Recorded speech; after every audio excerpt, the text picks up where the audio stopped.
नमस्कार। बीजेपी के प्रदेश अध्यक्ष संजय सरावगी जी बिहार की बेटियों को उड़ान भरने की नसीहत दे रहे हैं और इन्हीं के ज़िले में, जिस ज़िले से ये विधायक हैं, ठीक इनके बाजू का विधानसभा क्षेत्र है। इनके विधानसभा से महज 15-20 किलोमीटर की दूरी पर एक भरवारा मध्य विद्यालय है। उस मध्य विद्यालय में आए दिन शराबी जुआरी स्कूल में आके छात्रों से छेड़खानी करना, छात्रों पर फब्दियाँ कसना लगातार जारी है। गांव वाले उब गए, पुलिस को कहते कहते उब गए, स्कूल के हेडमास्टर साहब परेशान। क्या करें, बहुत मुश्किल है ना भाई। ये जो गांव में जो आपको उड़ता बिहार नज़र आ रहा है, बहुत देखते हैं। देखिए वीडियो, देखिए स्कूल के अंदर का वीडियो देख लीजिए आप। ये सारा वीडियो है, बाथरूम में, छत पर शराब का बोतल, गांजा का चीलम, देख रहे हैं ना। सारा वीडियो में गौर से देखिए। नया बाथरूम बना लड़कियों के लिए, उसको तोड़ दिया, किवाड़ खोल के लेकर चला गया। जब मन होता है स्कूल से कुछ खोल के बेच देता है। और ये प्रवृत्ति जो है सो गांव में बढ़ रही है।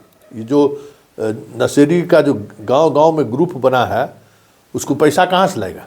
इसी तरीके से अपना तोड़ा स्कूल के बेंच, कभी डेस्क, कभी कुछ, कभी मोटर खोल के बेच देता है, कभी गेट खोल के बेच देता है। ये सारी चीज़ें चलती रहती हैं। 2 दिन पहले गांव वाले को इसकी खबर मिली कि बच्चियों को ऐसे तंग किया जा रहा है। हेडमास्टर साहब से लगातार बच्चे शिकायत कर रहे थे, लेकिन हेडमास्टर साहब करें तो करें क्या। 1-2 दिन कुछ सख्ती बरतने की कोशिश किए तो सब जुआरिये सब इनको ठिकाना लगाने की बात करने लगा। अंत में गांव वाले पहुंच गए। अब देखिए वीडियो, गांव वाले एकदम पूरा स्कूल कैंपस में पहुंचकर हंगामा शुरू कर दिए। जब हमारी बेटी सुरक्षित गांव में सुरक्षित नहीं रहेगी तो फिर बाहर पढ़ने कैसे भेजेंगे। और 2-4 लफंगे, लुच्चे, शराबी, जुएरी, गजेरी अगर हमारी बच्ची को पढ़ने नहीं देगा तो फिर कहाँ हम भेजेंगे अपनी बच्ची को, जब गांव में हमारी बच्ची सुरक्षित नहीं था। उसके बाद शुरू हुआ हंगामा। आ गई पुलिस, देख रहे हैं वीडियो में।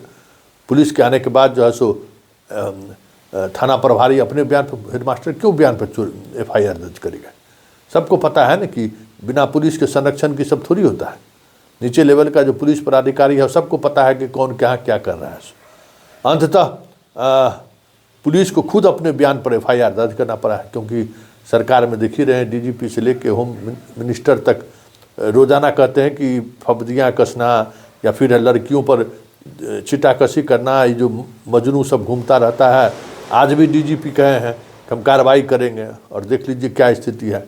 तो पहले गांव वाले के जो अभिभावक हैं, जरा उनकी प्रतिक्रिया सुन लीजिए। बच्ची के साथ छेड़खानी दारू पी करके कर रहा है। यहाँ पर के कुछ लड़का जिसका नाम लिख कर दिया गया है, हाँ, उस पर यानी अगर कब का घटना है ये परसों की घटना है। अच्छा, हाँ, कल का भी, यानी ऐसे तो बहुत, यानी कम से कम 1-8 महीने से ये घटना कर रहा है। लेकिन बच्ची लोग डर से गार्जियन को नहीं बता रही है। जी। आज मजबूर होकर के हेडमास्टर को बताई परसों, तो हेडमास्टर ने क्या जवाब दिया? कोई एक्शन नहीं लिया। तो हम लोग आज खुद आए हैं गार्जियन।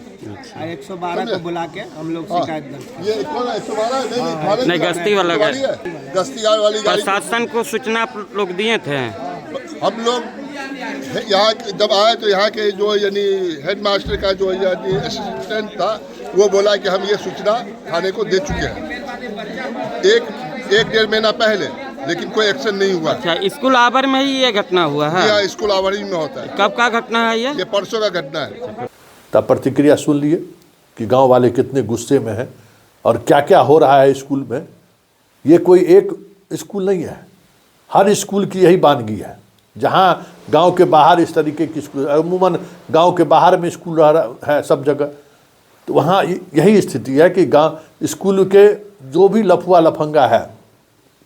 और अब हुआ क्या है कि हर गांव में इंटरमीडिएट और मैट्रिक तक खुल गया है, तो कुछ बड़ी लड़कियां भी आती जाती हैं स्कूल, उसको तंग करना, रास्ते में छीटाकसी करना, छत पर बैठ के जुआ खेलना, ताश खेलना, स्कूल समझिए कि एकदम नशेरियों को गजेरियों का शरण स्थल ही बन गया है।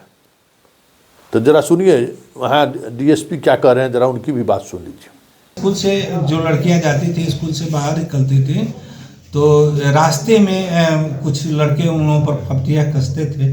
इस बात की शिकायत मिली, जांच कराया गया। थाना प्रभारी ने अपने सेल्फ स्टेटमेंट पर केस दर्ज किया है। उसमें कुछ अपराधियों को पकड़ा भी है और गिरफ्तारी भी हुई है, और हम लोग उस पर बराबर नज़र बनाए हुए हैं। आने जाने वाले लड़कियों पर कोई छेड़छाड़ नहीं कर सके, सुरक्षित घर लौट सकें, सुरक्षित स्कूल जा सकें, उनके पढ़ाई में कोई विघ्न नहीं उत्पन्न हो, इस पर पुलिस की पूरी नजर। इस मामला में गिरफ्तारी भी है सर? हाँ, गिरफ्तारी भी है।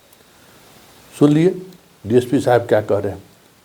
ऐसे में सवाल उठना लाजमी है ना कि जब गांव में बेटियां सुरक्षित नहीं हैं, जब गांव में बच्ची स्कूल नहीं जा पा रही है, पिछले 1 महीने से लड़कियां स्कूल जाने से कतरा रही हैं, माँ पिताजी को पता नहीं चल रहा था कि भाई आखिर काहे बेटी नहीं जाना चाहती हैं। तब धीरे धीरे बात इस तरीके की बातें में पता होता है कि लड़कियों की कि हमें ही बदनामी मिल जाएगी, इसलिए लड़कियां सहती हैं कुछ दिनों तक, जितना वो सहन कर सकती है। लेकिन जब सहन से कुछ ज़्यादा हो गया, जब छेड़छाड़ शुरू हो गया, तो फिर इन लोगों ने पहले अपने हेडमास्टर को कहा। हेडमास्टर की स्थिति तो आप समझ ही सकते हैं, हेडमास्टर की स्थिति क्या है गांव-गांव में। तो ये सारी चीज़ें दर्शाती हैं कि बिहार में फब्दी कसने वाले, लड़कियों के साथ छेड़छाड़ करने वाले, लड़कियों को लेकर छीटाकशी करने वाले गैंग गांव-गांव में। और जब से ये शराबबंदी हुआ है, तब से एक अलग तरीके की नशा का सेवन बिहार के गांव-गांव के युवा करने लगा। उसमें तो ड्रग्स भी आ गया है, कोकीन भी आ गया है, गांजा तो पहले से मौजूदे है। ये सारा ऐसा ड्रग्स है जो कहीं न कहीं इस तरीके के क्राइम में उत्प्रेरक का काम करता है, मतलब थोड़ा हिंसक बना देता है जो इस तरीके का ड्रग लेता है। तो ये एक नई तरह की, कल ही हमने महाकाल वाला गैंग दिखाया था ना दरभंगा का, तो अब देख लीजिए एक नई बात सामने आ गई। तो लगता है कि आगे आने वाले समय में इस तरीके के अपराध को रोकने के लिए अभिभावक, स्कूल प्रशासन और पुलिस प्रशासन तीनों को मिलकर काम करना होगा। नहीं तो अगर लड़कियां स्कूल जाना बंद कर दी तो फिर इस सरकार के होने और नहीं होने का मतलब क्या है? सरकार के महिला सशक्तिकरण के तमाम दावों का तो फिर मतलब क्या रह जाएगा कि जब लड़कियां सुरक्षित नहीं रहे। और उसके बाद गृह मंत्री बनते ही सम्राट चौधरी जिस तरीके से लड़कियों को लेकर बयान दे रहे हैं कि भाई हम बर्दाश्त नहीं करेंगे, उसके बावजूद भी शहर की छोड़िए, गांव में जब बेटियां सुरक्षित नहीं है, स्कूल की छात्रा सुरक्षित नहीं है, तो फिर शहर में सुरक्षा का सवाल कहाँ उत्पन्न होता है?